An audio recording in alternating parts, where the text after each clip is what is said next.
नमस्कार दोस्तों, सुप्रभातम। मैं मुकेश दीवान, सुफलाम क्लासेज जयपुर से। आज चलते हैं आगे, सूत्र देखते हैं। संज्ञा प्रकरण के सूत्र है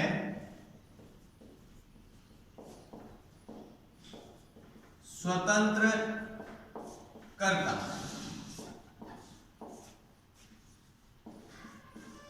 कर्तरी संज्ञा सूत्र है ये सूत्र कहता है क्रियायाम स्वतंत्रेण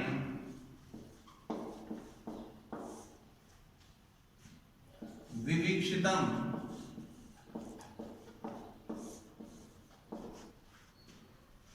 कर्ता स्यात्।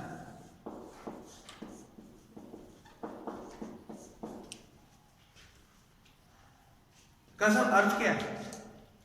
कहा क्रिया में कर्ता के द्वारा विवीक्षित यानी उक्त को कर्तरी संज्ञा होगी, अर्थात कर्ता कहा जाता है। कर्ता किसे कहा जाता है? स्वतंत्र है वह कर्ता, कार्य करे या ना करे, ये कर्ता पे डिपेंड करता है कि वह कार्य को करे कि नहीं करे। तो का सूत्र आया स्वतंत्र कर्ता। दूसरा, यहां हम उदाहरण ले लें। चलिए, राम है पुस्तकम पठति। ये क्या है? कर्ता है। इसकी कौन सी संज्ञा हुई है? कर्तरी संज्ञा। कर्ता स्वतंत्र होता है। अब यहां पठति, पढ़ कौन रहा है? कर्ता। कहा क्रिया का हम यहां देख रहे हैं कि क्रिया राम एक है तो क्रिया भी एक ही वचन की है। अगला सूत्र है कर्तु रीप्सित तमम कर्म। ध्यान रखिएगा, कर्मम नहीं होता है। क्यों नहीं होता है? कि कर्मन शब्द नपुंसकलिंग शब्द है और प्रथमा के विभक्ति के एक वचन में भी कर्म ही शब्द बनेगा और द्वितीय के भी एक वचन में कर्म ही बनेगा। ये ध्यान रखना होगा। कई बार हम याद करते हुए संस्कृत में भावुक हो जाते हैं और संस्कृत सब्जेक्ट भावुकता का नहीं है, और इसीलिए कहा कर्म। कई बार हम कर जाते हैं कर्तु रीप्सितमम कर्मम, कर्मम नहीं होगा, ये ध्यान रखना होगा, है ना। कहा साहब ये क्या कहता है? ये कहता है कर्तु क्रिया आप तुम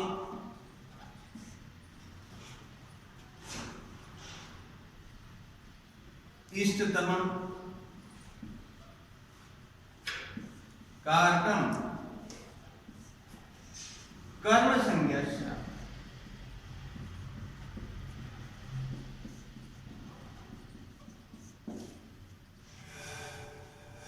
आप तुम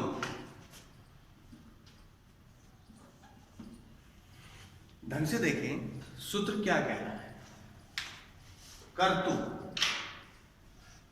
कर्ता शब्द के पंचमी और षष्ठी में कर्तु बनता है। कर्ता शब्द है तो यहां क्या कह रहा है?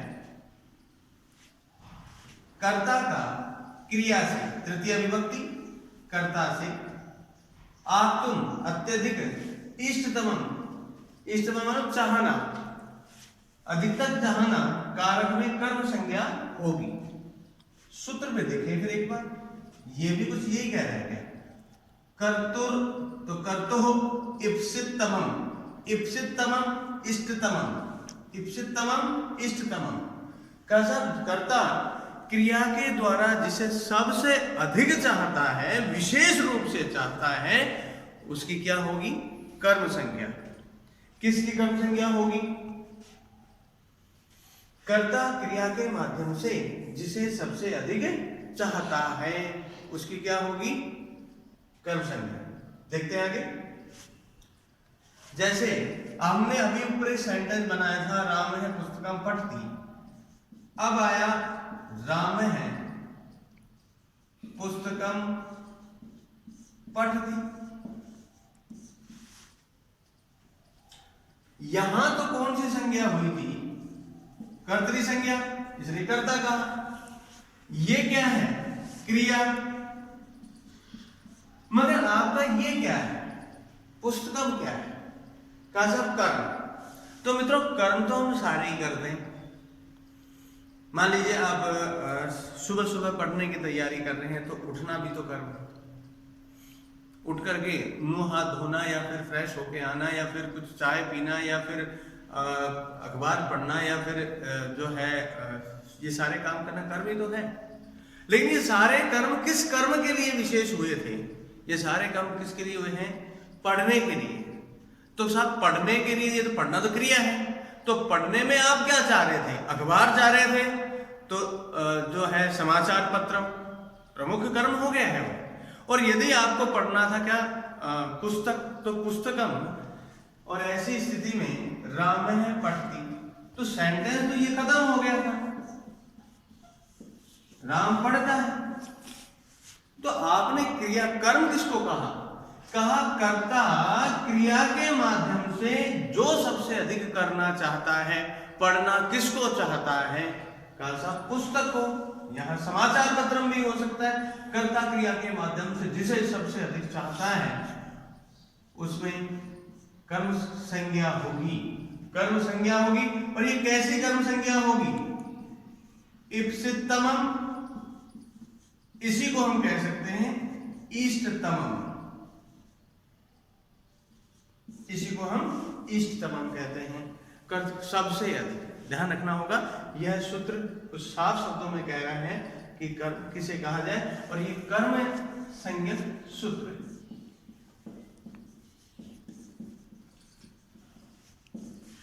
ठीक है, आगे देखते हैं। अकथितम च, यह भी कर्म संज्ञा सूत्र है।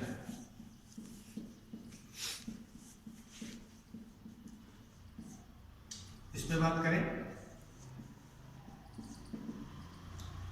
ये सूत्र कहता है अपादानादि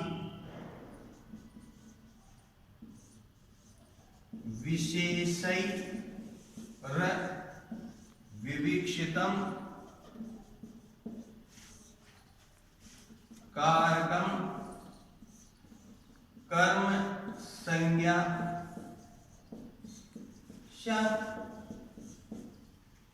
का साहब ये भी कर्म का ही है। जी हाँ, अब ये सूत्र खुद समझाएगा आपको। अकथितम च, अकथित कहने की आवश्यकता ना, कथित यानी कहना आ रहा है, कथित नहीं कहना। च और, तो ऊपर एक सूत्र था कर्तु रिप्सित तमम कर्म है, यहां कोई च वगैरह नहीं था। ये कह रहा था कि कर्ता क्रिया के द्वारा जिसे सबसे अधिक चाहता है उसे कर्म संज्ञा हो और वह कर्म कहलाएगा।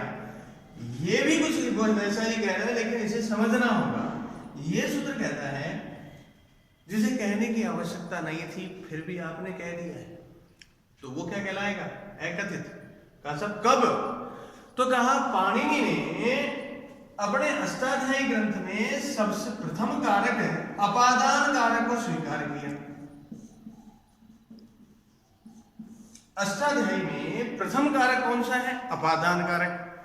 और हम जब स्लैब बनाते हैं, टेबल बनाते हैं, तो कर्ता को पहले लिखते हैं, कर्ता ने कर्म को कर्ण से, संप्रदान के लिए अपादान से।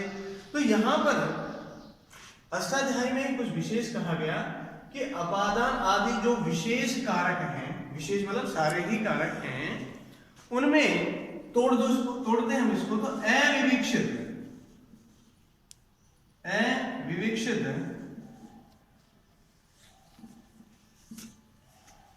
कर्म में कर्म संज्ञा होगी।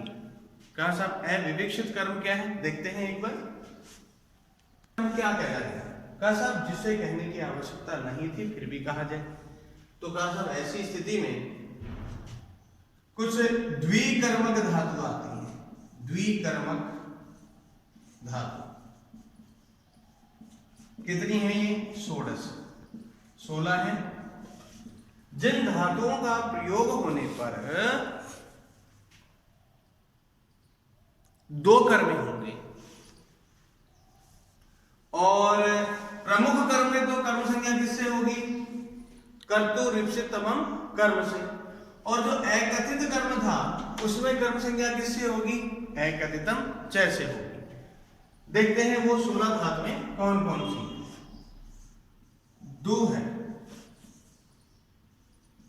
याच, पच, दंड, रुद्र, ची, जी, ब्रू, सास, मथ, मुस, प्रच्छ, नी, वह, कृष्ण और एक री। ये वो 16 धातुएं हैं जिनका प्रयोग होने पर दो कर्म वाक्य में होंगे। हम यहां लिख के देखते हैं। देवदत्त गाय से दूध दुहता है।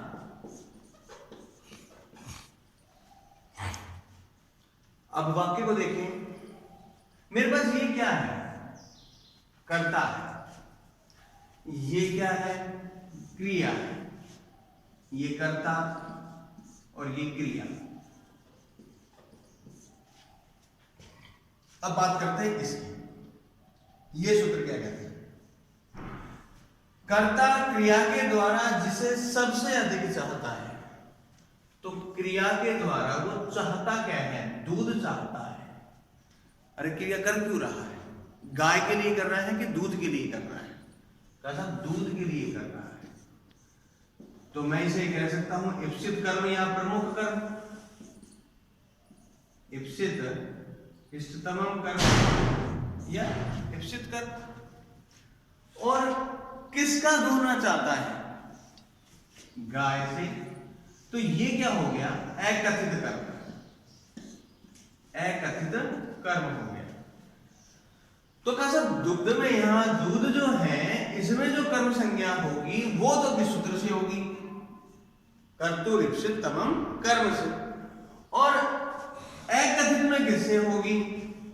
कहा साहब एकथितम च सूत्र से। और कहा कर्मणि जो द्वितीया है उस सूत्र से आप क्या करेंगे? इसमें द्वितीया। तो कहा साहब इसका सेंटेंस क्या बनेगा? देवदत्त दोग्धी। कहा क्या दोना चाह रहा है? पय और गाम। अब समस्या फिर खड़ी कि पय जो आपने बनाया है ये द्वितीया का एक वचन बनाया है या फिर प्रथमा का एक वचन है। तो याद रखें हम मनस शब्द, यशस शब्द और पयस शब्द आदि बहुत से ऐसे शब्द हैं हमारे हाथ में। ये शब्द नपुंसक लिंग के होते हैं और प्रथमा के और द्वितीया के एक वचन में दोनों में ही मन है मन है, यश का यश है यश है, पयस का पय पय बनता है। तो ये तो प्रमुख है। अब आया इसका यहां से जरा सा फिर से एक बार देखें। से अलग कर रहे थे क्या? हाँ, दूध तो गाय से अलग ही हो रहा था। तो पंचमी होनी चाहिए थी यहां पर गाय के लिए, पर पंचमी तो हुई नहीं। आपने सीधा ही कर्म संज्ञा कर दी और कर्म जहां करेंगे वहां तो द्वितीय विभक्ति होगी, चाहे वो कथित कर्म हो चाहे अकथित कर्म हो। तो कहा साहब यहां पर जो आपने कर्म संज्ञा विशेष की है वो किस अर्थ में? धातु विशेष अर्थ में, कि जो कहने की आवश्यकता नहीं थी फिर भी आपने क्या कर दिया? किस सूत्र से यहां कर्म संज्ञा करी? अकथितम जैसे। और फिर दोनों में ही, किसमें? इसमें और इसमें दोनों में ही कर्मणि द्वितीया सूत्र से द्वितीया विभक्ति हो गई। कर्म संज्ञा अलग अलग सूत्रों से हो रही है, ये हमें ध्यान रखना होगा। इस हिसाब से हमारे पास सूत्र जो है 3 आए। देखते हैं आगे। अगला सूत्र हम देखें तो अगला सूत्र है साधक तमम कर्म का। ये सूत्र क्या करता है? कर्ण संज्ञा करता है।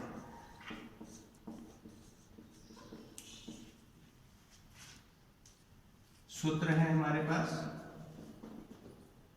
वृत्ति की बात करें, ये कहता है क्रिया सिद्धो प्रकृष्टोप कारकम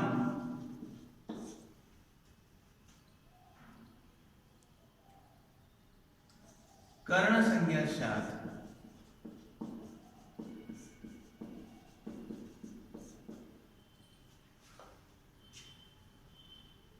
देखिए ढंग से हम क्या करने जा रहे हैं। यहां पर एक सूत्र लिखा साधक तमम कर्ण। साधक सहायक, तमम तम प्रत्यय है जिसका अर्थ होता है सबसे अधिक। तो सहायक हो सबसे अधिक है, मगर किसका? तो इसके लिए नीचे वृत्ति में कहा गया क्रिया सिद्ध हो, क्रिया की सिद्धि के लिए जो सबसे अधिक सहायक है उसमें कर्ण संज्ञा होगी। कैसे होगी वो भी देखें। हमने एक लिखा राम कलमेन पत्रम लिख। वाक्य को छोटा सा है, सामान्य वाक्य है, सामान्य से हम विशेष बना सकते हैं, लेकिन सामान्य समझ में आना चाहिए। अब बताइएगा यहां पर क्या राम के हाथ ने पत्र लिखने में सहायता की थी कि नहीं की थी? पेन ने सहायता की थी? बिल्कुल की थी। तो यूं क्यों नहीं लिखा राम है हस्तेन पत्रम लिखती, कलमेन पत्रम लिखती क्यों लिखा? क्या हाथ ने सहायता नहीं करी थी क्या? तो वो सूत्र क्या कह रहा है जरा सा उसे समझ लें। वो कहता है सबसे अधिक है। हाथ ने तो की थी मगर हाथ से में शाही नहीं है, तो किसमें हुई? कलम में।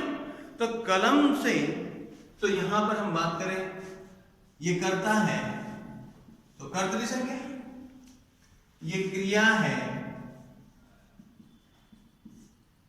और ये क्या है? यह है कर्म। कैसा कर्म है? इप्सित तमम। चाहता क्या था वो? राम लिखता है। क्या लिखना चाहता है? क्रिया से। बोले पत्र, तो कर्म। मगर किसकी सहायता से? सहायता भी कैसी? सबसे अधिक। तो कहा साहब क्रिया की सिद्धि के लिए सबसे अधिक सहायता कौन कर रहा है? कलम।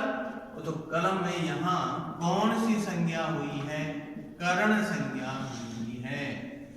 किस सूत्र से? कहा साहब साधक तमम कर्ण से। देखते हैं आगे। कहा साहब अगला सूत्र है मेरे हाथ में,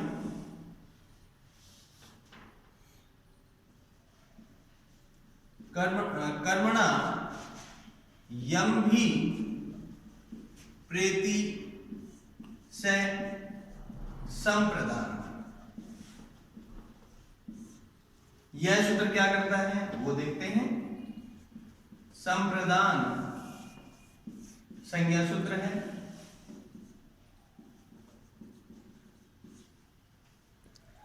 संप्रदान क्या होता है? सम्यक प्रदानम संप्रदानम। हम इसका छोटा सा उदाहरण लें। सम्यक प्रदानम संप्रदान।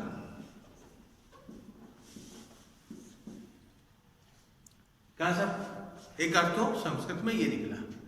अब इस सूत्र, पहले हम इस संप्रदान को समझ लें फिर सूत्र पे आएंगे। हम अच्छे जानते हैं इस शब्द में, संप्रदान शब्द में दा धातु है। दा का अर्थ क्या होता है? दा धातु है, इसका अर्थ होता है देना। देना। और दानम शब्द का क्या अर्थ होता है? दान देना। और प्रदान का अर्थ क्या होता है? प्रदान, प्रदान है इसमें निश्चित देना। और संप्रदान का अर्थ क्या निकालूं? कहा लक्षित करके देना।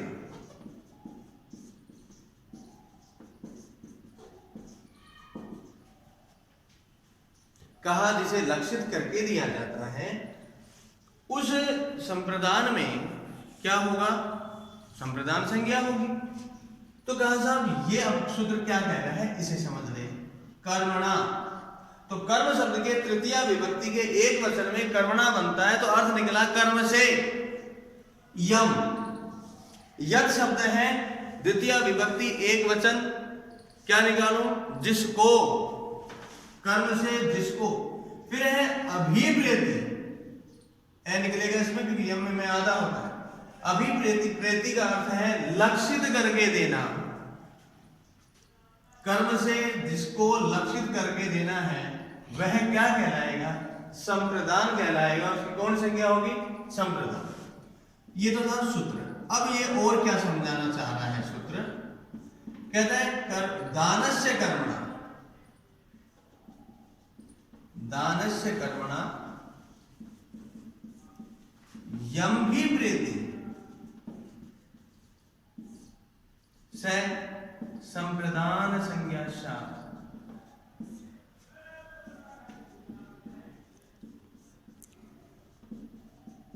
इसका अर्थ समझे। यह सूत्र कह रहा है कि दान के कर्म से, कर्म भी कैसा हो? जो दान के लिए, जिसे लक्षित किया गया है उसमें संप्रदान संज्ञा हो।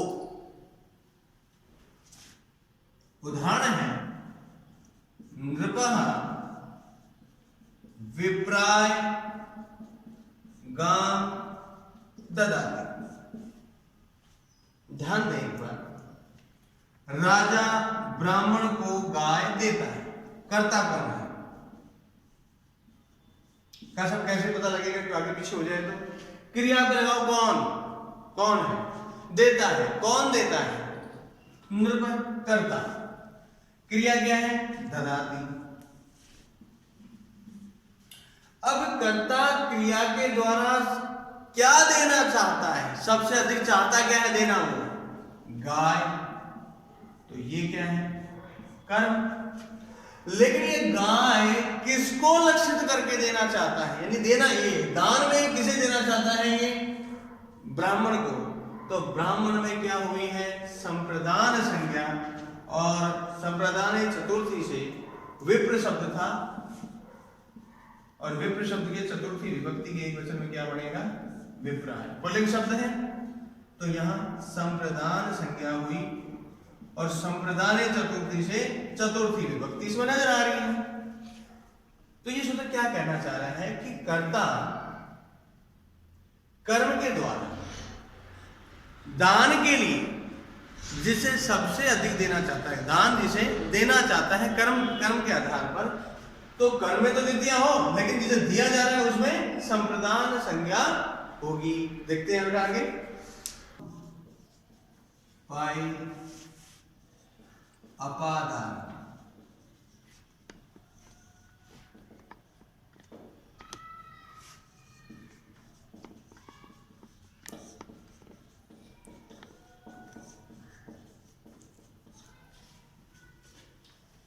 यह अपादान संज्ञा सूत्र है। क्या कहता है? ये कहता है अपाई विशेष तस्मिन् यद साध्ये ध्रुवम अवधिभूतम कारकम तत् अपादान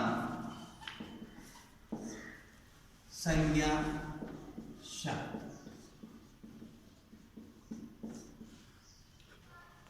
ये ऐसा सूत्र है जिस पर अधिकांश बोर्ड, अधिकांश पीएससी, यूपीएससी, आरपीएससी और जो है इसमें प्रश्न बनाया जाता है हर बार।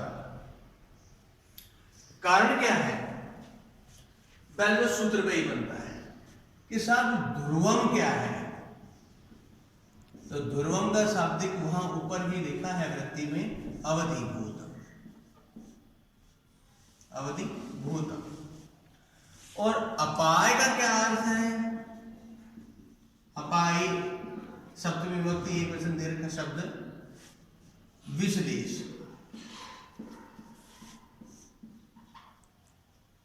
अब इसको समझना होगा। सूत्र है अपादान का, ध्रुवम पाई अपादान। यह सूत्र कहता है ध्रुवम और अपाय। अपाय का हम कहते हैं अलग होना या पृथक होना अर्थ ले जाते हैं। यहां पर कहा ध्रुवम यानी अवधिभूत, और अवधिभूत को हम यूं कह सकते हैं स्थिर या अस्थिर, चल या अचल वस्तु। और अपाय यानी विश्लेष को हम कह सकते हैं पृथक। कहा जब यह सूत्र कहता है जब अलग होने पर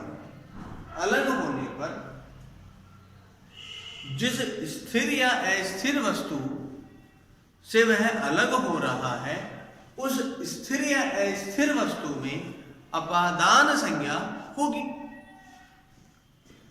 क्या साहब? अपादान संज्ञा होगी स्थिर या अस्थिर मतलब ध्रुवम में। तो ध्रुवम का अर्थ क्या है? अवधिभूत। और अपाय का क्या अर्थ है? विश्लेष। तो प्रश्न आया से ग्रामात आयात, वह गांव से आता है। प्रश्न में पूछा गया जा चुका है ग्रामात आयाति इत्यत्र संज्ञा का, तो संज्ञा यहां अपादान संज्ञा है। प्रश्न ये है कि वह गांव से आता है। तो गांव से आता है, कौन आ रहे हैं? वह। कहां से आ रहे हैं? गांव से आ रहे हैं। तो पृथक हो रहा है क्या? विश्लेष हो रहा है क्या? हाँ साहब, गांव से वह आयाति आता है तो गांव से अलग हो रहा है। तो अलग हो रहा है तो ध्रुव क्या है? ध्रुवम क्या है? यानी स्थिर अस्थिर क्या है? स्थिर क्या है? गांव। तो कहां से आ रहा है? गांव से।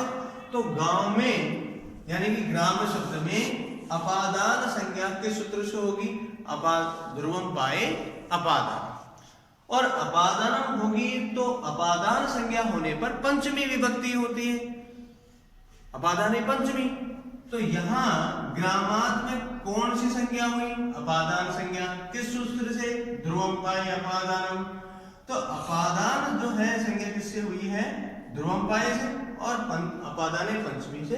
पंचमी विभक्ति, जैसे पंचमी विभक्ति हुई क्या बन गया?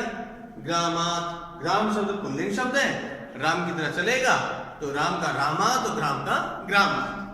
सीधा सा ध्रुवम पाए अपादान से सीधा सीधा बन गया। अब कहा साहब अपादान तो हो गया, अब अगला सूत्र देखते हैं।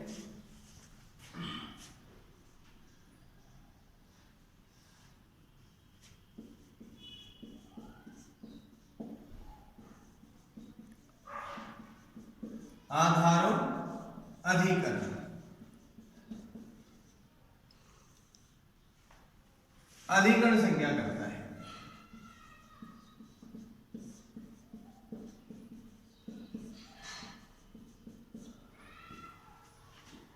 ये क्या कहता है? इसकी भी सुनते हैं।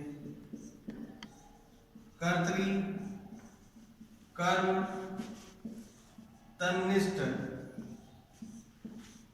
क्रिया आधारे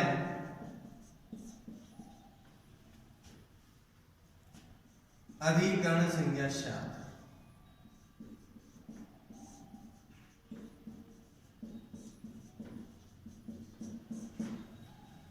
कहा कर्ता एवं कर से, कर्म से जो तन्निष्ठ यानी जो निर्मित है क्रिया, के आधार को क्या होगा, कर्म संज्ञा होगी, कर्ण संज्ञा, अधिकरण संज्ञा होगी। क्या होगी, अधिकरण।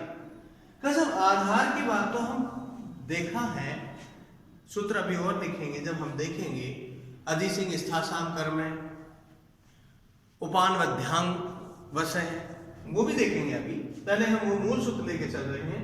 तो कसम आधार तो वहां भी था।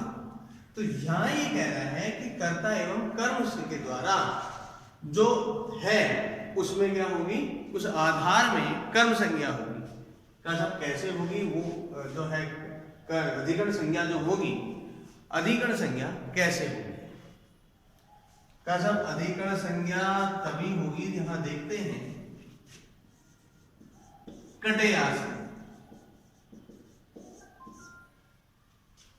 कट कहते हैं चटाई, और आ धातु का अर्थ होता है बैठना। तो चटाई पर बैठता है, कोई भी बैठता है, कैसा मोहन बैठता है। तो यह चटाई और क्रिया, तो बैठता है तो वो कहां बैठता है, बैठने का आधार क्या है उसके पास, चटाई।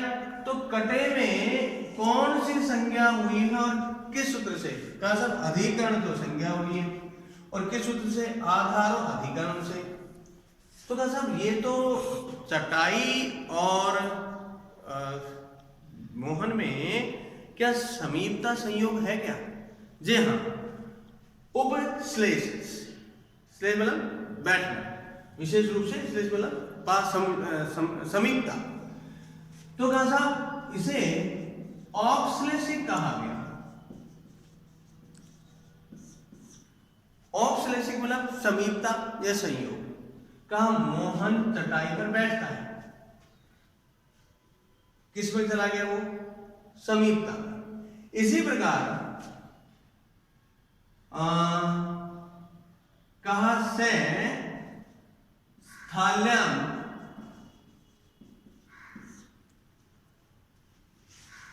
ओदनम पचती। ये स्थाल्याम बटलोही या यूं कहो देगची में ओदन चावल पका रहा है। तो इन दोनों में विशेष रूप से पहले इन दोनों में देखें, फिर देखेंगे हम वहां कि चावल कहाँ है, थाली में। तो क्या उल्टा करके देगची पकाया गया कि उसके अंदर ही पक रहा है? तो उसमें क्या है, समीपता संयोग है, इसलिए यहां क्या हुआ, अधिकरण संज्ञा हो रही है। और अधिकरण संज्ञा होने पर सप्तम में अधिकरण सूत्र से सप्तमी विभक्ति हो गई है। स्त्रीलिंग शब्द था, वहां नपुंसक शब्द है, कट गया है नपुंसक शब्द, तो सप्तमी के एक वचन में क्या बनेगा, कटे। फल का फले तो कट का कटे। तो क्या सब एक तो आधार क्या आ गया, औपश्लेषिक, दोनों में समानता है, समीपता है। दूसरा आया वैसे,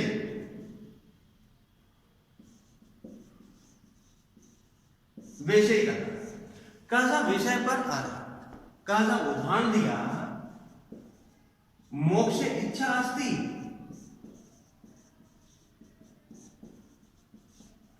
मोक्ष में इच्छा है। तो इच्छा यहां मोक्ष जो था वहां क्या विषय है, क्या मोक्ष, धर्म अर्थ काम मोक्ष विषय है। और देखो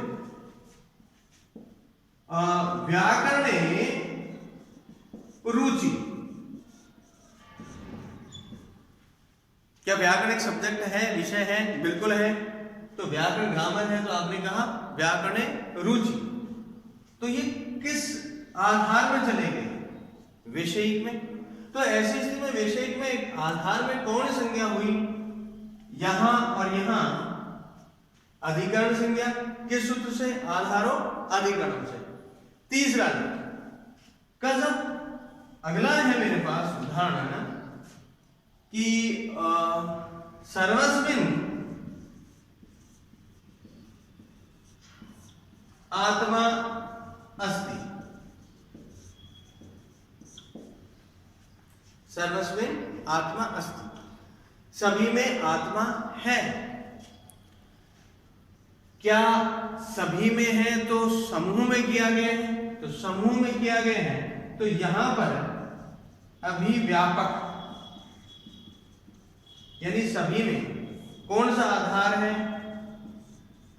अधिकरण कौन सा, अभिव्यापक कि सभी में है ना।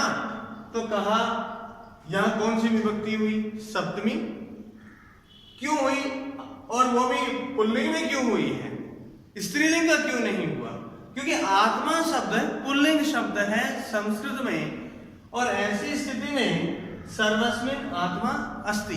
तो इस सेंटेंस में अभिव्यापक अर्थ में अधिकरण संज्ञा इस सूत्र से हुई। और देखें कहा तिलेषु तैलम अस्ति, कहा साहब ये क्या, कहा साहब तिलों में तेल है। तो कहा साहब तिलों में तेल है और एक तिल में ना हो तो प्रश्न तो है। कहा साहब एक तिल तो बीज कहलाता है, समूह में चलता है, इसीलिए तिलेषु तैलम अस्ति, समूह में हुआ। तो समूह में हो तो सभी में है क्या, तो सभी में तो अभिव्यापक अधिकरण संज्ञा इस सूत्र में, इस सूत्र से अधिकरण संज्ञा हुई यहां, और सप्तम में अधिकरण से। और देखते हैं दुग्धे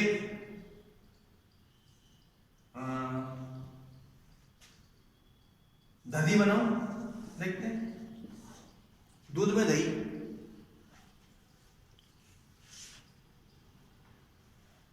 का सब ऐसा क्यों किया, दूध में दही, तो दूध से क्या दही बन सकती है, हाँ पूरे दूध की बनेगी कि आधे की बनेगी, अरे आपने पूरे दूध में यदि जावण दिया है तो नेचुरल पूरे दूध की दही बनेगी आखिर। तो ऐसी स्थिति में कहा साहब अभिव्यापक अर्थ में ये यहां पर हुआ। कहा साहब ऐसी स्थिति में हम ध्यान रखें कि कितने अर्थों में अधिकरण संज्ञा हो रही है, औपश्लेषिक, विषयी और अभिव्यापक अर्थ में, तीनों अर्थों में हमने क्या कर दिया, अधिकरण संज्ञा। किस सूत्र से, आधारो अधिकरण से। ये प्रश्न भी पूछा गया, आधारो खाली स्थान, और फिर पूछा गया कर्म, अधिकरण, संप्रदान, अपादान। अधिकांश बच्चे कर्म कर आए हैं, ध्यान रखिएगा आधारो अधिकरण। ठीक है, आगे देखते हैं। अधि सिंह था सान कर्म, सुनो इसकी भी।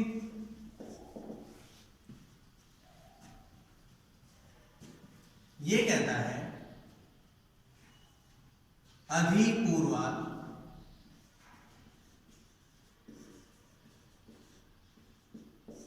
सीं स्था आस धातो आधारे कर्म संज्ञा।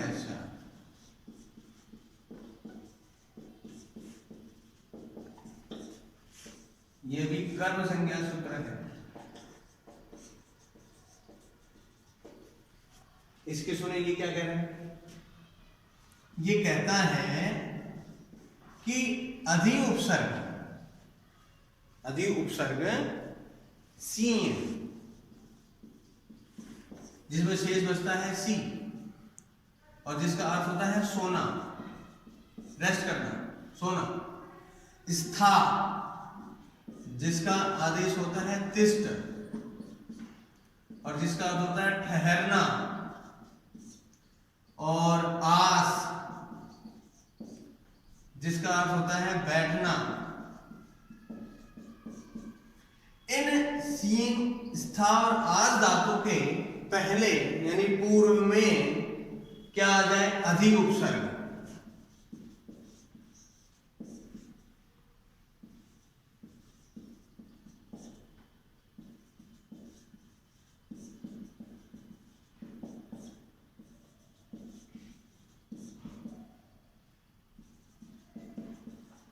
आ जाए किन धातुओं के, तो आधार में कर्म संज्ञा होगी। आधार में कर्म संज्ञा होगी। तो वर्तमान काल में इसका बनाएगा तो क्या बनाए, अधिसेते, और वर्तमान काल में इसका बनाए तो अधितिष्ठति, और इसका बनाए तो अध्यासते।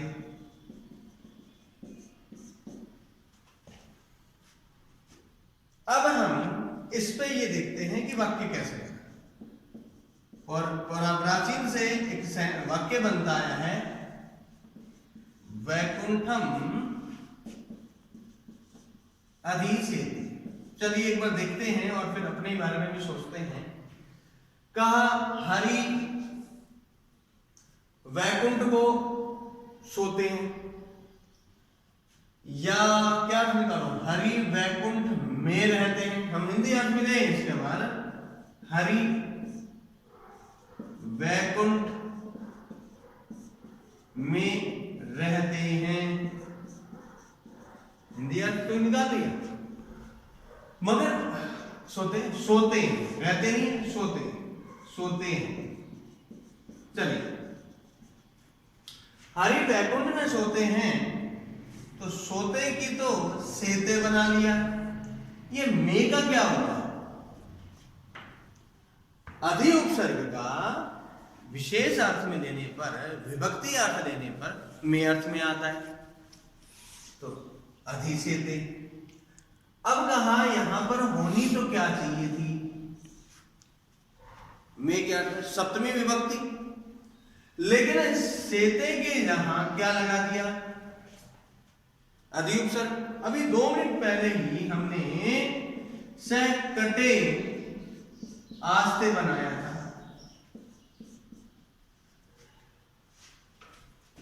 बैठता है, आज धातु तो यहां भी है। कहा साहब इसी प्रकार जरा सा देखें कि यहां क्या होगा, ये कह रहा है कि सींग धातु के पहले अधि उपसर्ग का आपने प्रयोग किया, तो सोने का आधार क्या है, यानी बेस क्या है, वैकुंठ, तो उसमें कर्म संज्ञा होगी, और कर्म संज्ञा होगी तो कर्म संज्ञा होने पर द्वितीय विभक्ति होगी। तो कौन सी विभक्ति नजर आ रही है, द्वितीय। कर्ता कौन है, ये क्या है, आधार, और आधार में क्या हुई है, कर्म संज्ञा, ये क्या है, क्रिया। तो कहा सेते के वजह से यहां। इसी प्रकार हम देखें, हरि वैकुंठम अधितिष्ठति,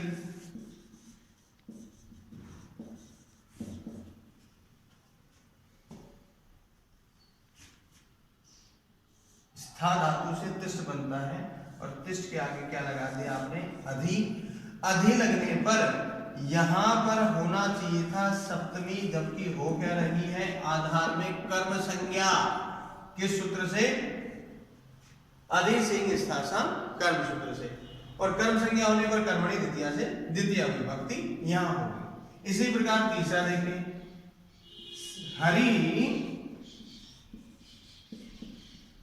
वैकुंठम अध्यासते। यदि मैं इसको यूं कहा होता, हरि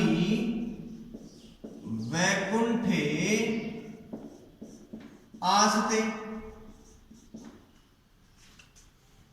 बिल्कुल आधारो अधिकरण, लेकिन यहां आस धातु के पहले अधि उपसर्ग है क्या, तो अधि उपसर्ग होने की वजह से यहां क्या होगी, कर्म संज्ञा, किस सूत्र से, अधि सिंह स्थासम कर्म सूत्र से क्या हो गई, कर्म संज्ञा, और ऐसी स्थिति में क्या हो गई, द्वितीय विभक्ति। कहा साहब इस सूत्र में साफ शब्दों में कहा। अब देखते हैं आगे क्या कहा, आगे वाले सूत्र ने,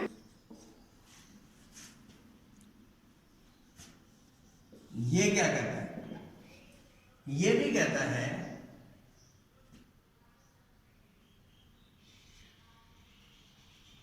उपाधि वस धातु, वस धातु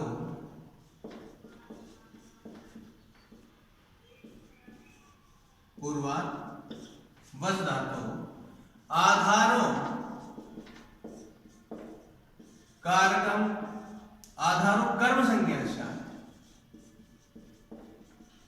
शा। आइए इसको भी समझे। ये कहता है सूत्र कि वस धातु जिसका अर्थ होता है रहना, इस धातु के पूर्व में यदि उप उपसर्ग, अनु उपसर्ग, अधि उपसर्ग या आंग उपसर्ग हो, ढंग से देखें, वस धातु है जिसका अर्थ है रहना, और इस धातु के पूर्व यानी पहले यदि उप, अनु, अधि और आंग उपसर्ग हो तो यह सूत्र कहता है आधार में कर्म संज्ञा होगी। बनाते हैं, हरि वैकुंठम उपवस्ति। वस धातु के पहले उप उपसर्ग लगाए। तो ये 7 शब्दों में सूत्र क्या कहता है कि यदि वस धातु के पूर्व में यदि उप उपसर्ग है तो उपवस्ती का क्या अर्थ हुआ? समीप रहते हैं। उप यानी समीप, समीप रहते हैं तो हरि समीप रहते हैं किसके? क्या आधार है समीप में रहने का? कैसा? वैकुंठ। तो हिंदी में देखो तो कुछ और अर्थ देख रहा है। हरि वैकुंठ के समीप रहते हैं, ऐसा कुछ कहा गया।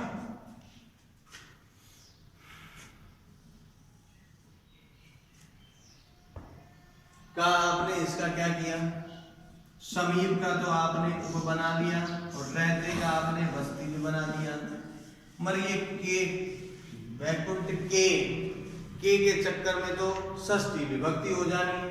इसलिए कहा वस धातु के पहले यदि उप उपसर्ग हो तो क्रिया के यहां पर वस धातु क्या है? क्रिया है। क्या क्रिया का आधार क्या है? वस धातु क्रिया का आधार क्या है? वैकुंठ।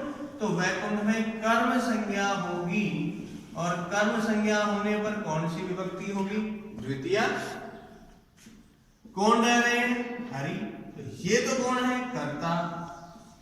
ये क्या है भाई? क्रिया। और ये क्या है? आधार। और आधार में कौन सी हो गई भाई? कर्म संज्ञा। किस सूत्र से? उपांग बद्धांग वस है। फिर कहा अनु का लेके देखें, हम देखते हैं कैसे किया जाए इसको। आया आपका दूसरा, हरि वैकुंठम अनुवस्ति। चलिए एक बार फिर से देखें। अनु का हम शाब्दिक अर्थ जब भी निकालते हैं पीछे की ओर निकालते हैं। तो हम अर्थ निकाल के चले, हरि वैकुंठ के पीछे रहते हैं, बैक साइड में पीछे रहते हैं। तो वस धातु के पहले अनु उपसर्ग है क्या? तो के पीछे रहते हैं, के अर्थ में यहां जो निकाल रहे हैं धातु के पहले क्या लग गया? अनु उपसर्ग लग गया। ऐसी स्थिति में वस धातु जो क्रिया है उसके आधार में क्या हो गई है? कर्म संज्ञा। और कर्म संज्ञा होने पर यहां दिखाई क्या दे रहा है? द्वितीय विभक्ति। वैकुंठम रामम द्वितीय विभक्ति हो रही है। लेकिन द्वितीय विभक्ति तब तक नहीं होगी जब तक इस सूत्र से कर्म संज्ञा ना हो जाए। नंबर 3, हरि वैकुंठम अधिवस्ति।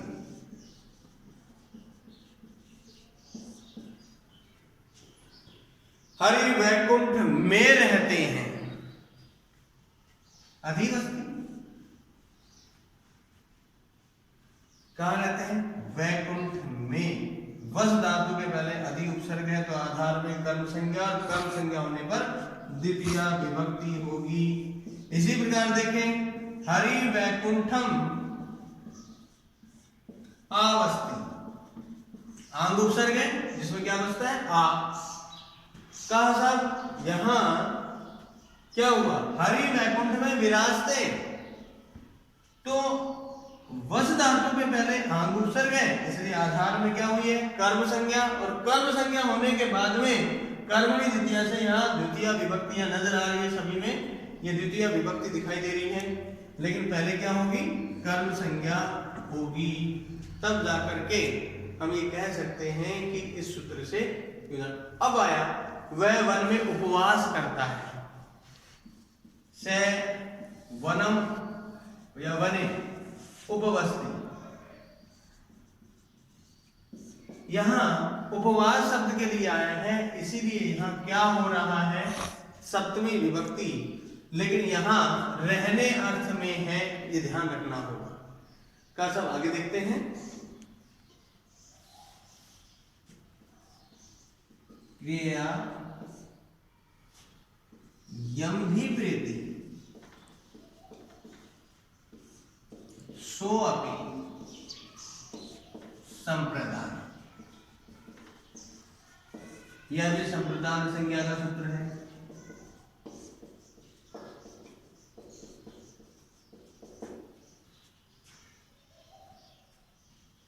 सूत्र क्या कहता है,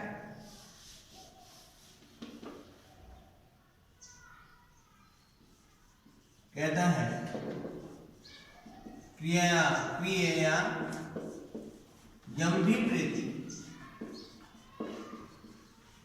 से सो अपि का संप्रदान संज्ञा।